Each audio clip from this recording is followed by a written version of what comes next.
Vamos a resolver un circuito de respuesta libre RLC serie de forma general, y en este caso el enunciado dice: del siguiente circuito determinar el valor de la corriente, el voltaje en la resistencia, el voltaje en la bobina y el voltaje en el capacitor para tiempos mayores que 0.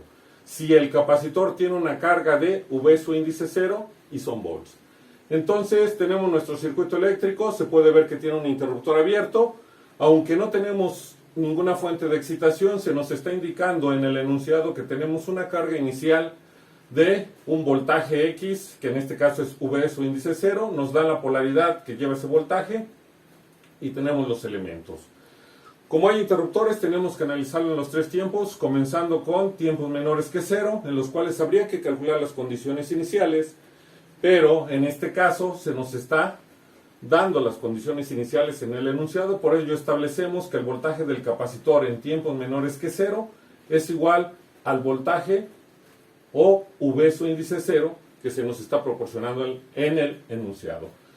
Como no hay nada más que hacer para tiempos menores que 0, recuerden que solo ese tiempo se emplea para calcular las condiciones iniciales de los elementos o establecer cuáles son las condiciones iniciales de los elementos que tenemos, que para nuestro caso sería siempre en la bobina o en el capacitor o en ambos, según sea el caso.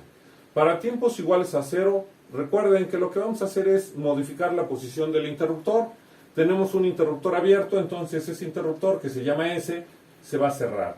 Tendremos nuestro circuito en donde tenemos al capacitor, la resistencia y la bobina, la polaridad del capacitor por tener condición inicial que es voltaje, y entonces en este tiempo en particular, que es un tiempo infinitesimal, un tiempo demasiado pequeño, nada más cuando el interruptor toca por un instante el punto, cuando se cierra, se acaba el tiempo igual a 0 y en un instante posterior ya tenemos tiempos mayores que 0, pero vale la pena analizar qué sucede en ese pequeño tiempo infinitesimal. ¿Y qué va a suceder? Bueno, que el capacitor, por tener condición inicial, como tiene que empezar a fluir corriente a través de él, se comporta como una fuente dependiente de voltaje, ya que su condición inicial es de voltaje.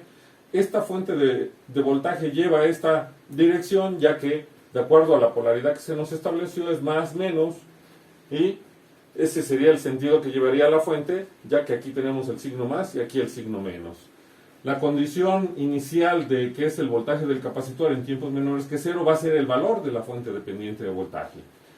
Y en ese mismo tiempo, o en ese pequeño instante de tiempo, la bobina se comporta como un circuito abierto debido a su característica, que es oponerse al cambio brusco de la corriente. Al momento que cerramos el interruptor, generamos un cambio en ella, en la bobina, y por eso su impedancia crece demasiado hasta casi convertirse en un circuito abierto en ese pequeño instante de tiempo. Y al tener un circuito abierto podemos medir aquí voltaje. Podemos establecer entonces que el voltaje de la bobina en un tiempo igual a 0 es el que hay entre estas dos terminales. Si lo calculamos circulando por el circuito, como es un circuito abierto, no hay corriente, por lo tanto la resistencia no tiene voltaje, y esta, por ser una fuente de voltaje, y al hacer el recorrido de la caída de tensión que se desea conocer, vamos de más a menos. Por eso podemos establecer que el voltaje de la bobina en un tiempo igual a 0 es igual al voltaje del capacitor en tiempos menores que 0, que sería el valor de la fuente dependiente de voltaje. Por ser un circuito abierto, ya se dijo que la corriente en él es igual a 0. Bueno, ya que terminamos de analizar lo que sucede en un tiempo igual a 0, ahora podemos trabajar en tiempos mayores que 0, que es donde siempre vamos a obtener las respuestas del circuito. Tenemos nuestro circuito RLC serie, establecemos la dirección de la corriente para poder aplicar leyes de Kirchhoff de voltaje, que ya se sabe que la suma de los voltajes en una trayectoria cerrada debe de ser igual a 0. Tenemos entonces que va a ser el voltaje de la resistencia más el voltaje de la bobina más el voltaje del capacitor va a ser igual a 0. El voltaje de la resistencia siempre en el tiempo se calcula como R por I de T. El voltaje de la bobina siempre en el tiempo se calcula como la bobina por la derivada de la corriente con respecto del tiempo. Y el voltaje del capacitor en el tiempo siempre se calcula como 1 en C de la integral de la corriente diferencial del tiempo. Y va a ser igual a 0. Lo que vamos a hacer es derivar a la corriente con respecto del tiempo, ya que esta integral que tenemos aquí, al no tener límites, no es posible resolverla, pero nos estorba o nos limita la solución del circuito. Por ello, lo que vamos a hacer es eliminarla. ¿De qué manera? Derivamos a la corriente de cada término de mi expresión con respecto del tiempo, y tendríamos entonces que sería la resistencia por la derivada de la corriente con respecto del tiempo, más la bobina por la segunda derivada de la corriente con respecto del tiempo.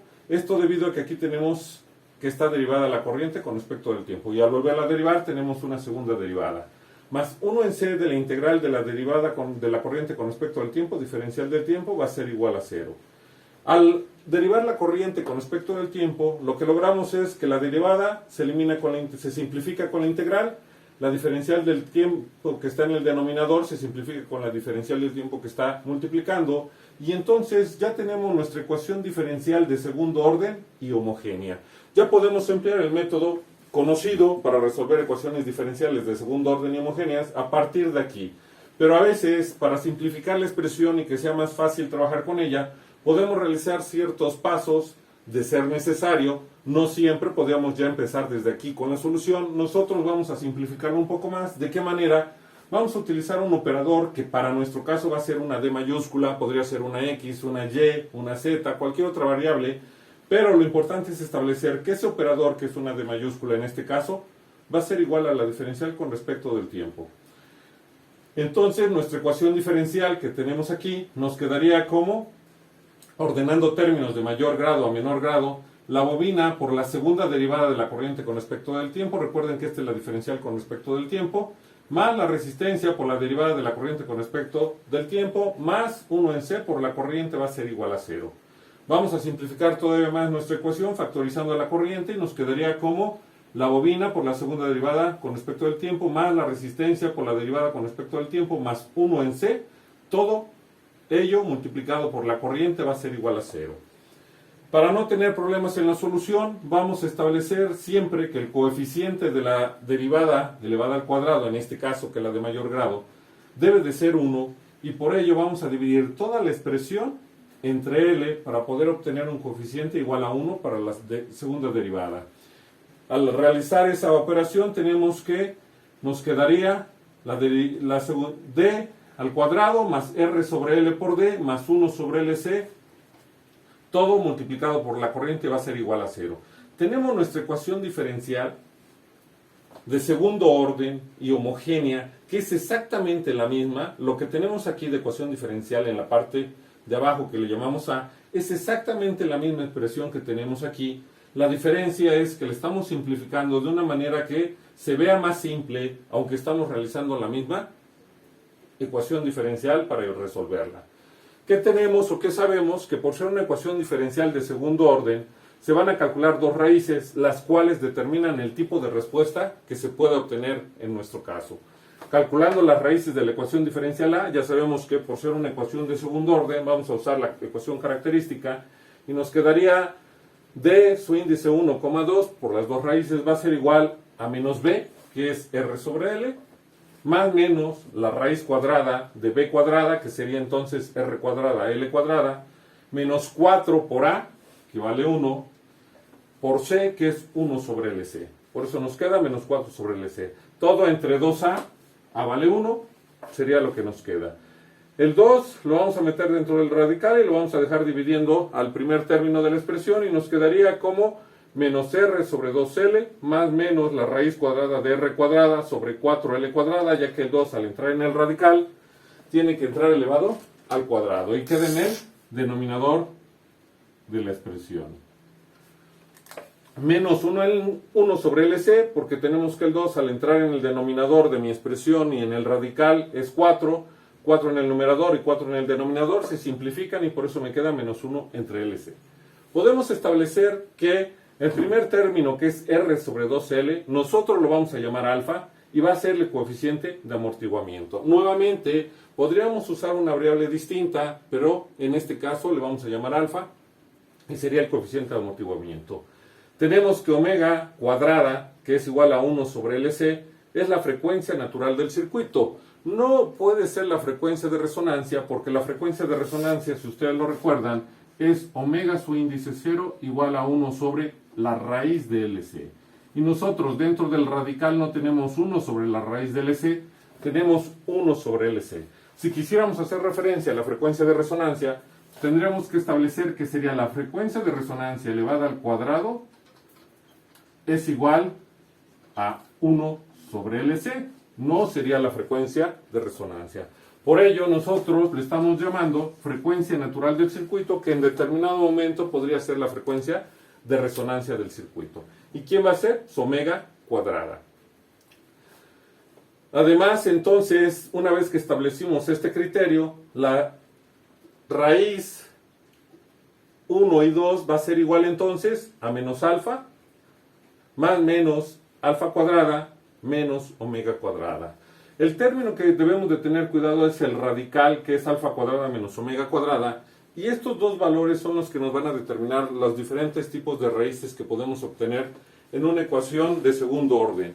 Recuerden que siempre en una ecuación de segundo orden, las raíces que se pueden obtener son raíces reales iguales, reales y diferentes, y complejas y conjugadas. Pero, para simplificar todavía más nuestra expresión y sea más fácil obtener las raíces, aunque finalmente vamos a hacer esta operación vista de otra forma, esta es establecer que beta va a ser igual al radical de alfa cuadrada menos omega cuadrada. Y le vamos a llamar frecuencia amortiguada, ya que está en función de la frecuencia natural del circuito y el coeficiente de amortiguamiento. En algunos libros y algunos otros escritos manejan omega su índice D para decir frecuencia amortiguada. Nuevamente, no le estamos cambiando el nombre, sigue siendo frecuencia amortiguada, la estamos representando de una forma distinta. Hay que hacer los ajustes necesarios. Si estamos hablando de X autor y queremos trabajar como él, bueno, podemos trabajar con beta, y al momento de transformar todo, al final ya sabemos que esta beta puede ser omega, su índice D, que sería frecuencia amortiguada. Y entonces la expresión que tenemos aquí de las raíces es esta expresión, que nos queda exactamente mucho más simple de esta forma que de esta forma, aunque vamos a terminar realizando las mismas operaciones aquí que acá. Tendríamos que hacer ahora el análisis para cada una de las respuestas, que pueden ser de acuerdo a las raíces que vamos a obtener de una ecuación de segundo orden.